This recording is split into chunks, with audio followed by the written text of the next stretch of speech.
Hello guys, તમારું સ્વાગત છે મારી ચેનલ પર Pooja kitchen. Please like and subscribe to my channel and press the bell icon for more videos.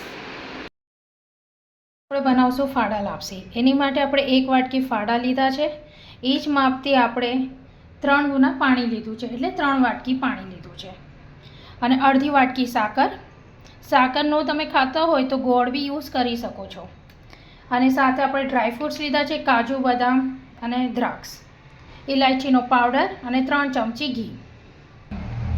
હવે આપણે 3 ચમચી ઘી નાખી દઈશું.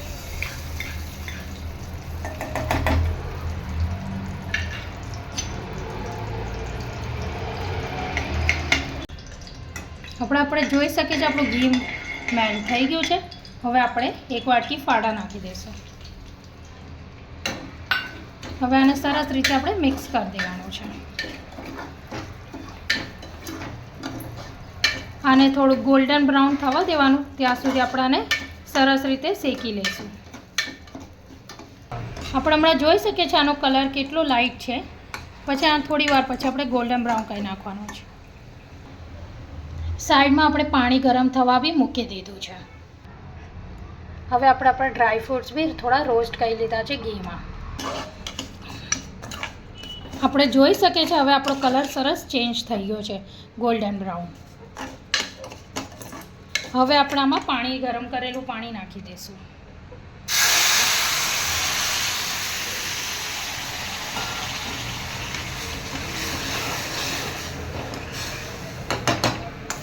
હવે આને સરસ રીતે આપણે મિક્સ કરીને કુકર ઢાંકી દેવાનું છે.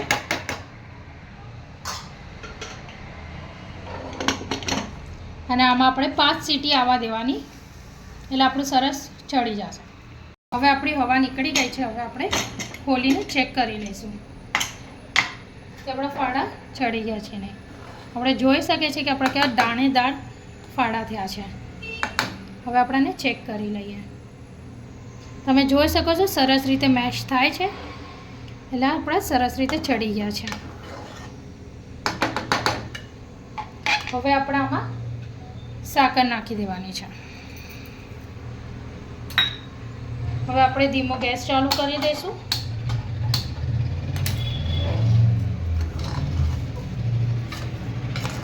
સરસ રીતે હલાવી નાખવાનું છે સાકર મેલ્ટ થાય ત્યાં સુધી. સાકર બી હજી પાણી છોડશે તમારું થોડું, અને ઘી બી થોડું છૂટું પડશે. હવે આપણી સાકર સરસ રીતે ઓગળી ગઈ છે. હવે આપણે આમાં ઇલાયચીનો પાવડર નાખીશું, ડ્રાયફ્રૂટ્સ, બધાને સરસ રીતે મિક્સ કરી દેવાનું છે.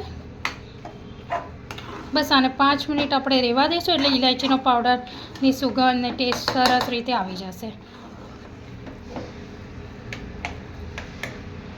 આપણે જોઈ શકીએ છીએ આપણી ફાડા લાપસી રેડી છે. હવે આપણે આને સર્વ કરી લઈશું બાઉલમાં.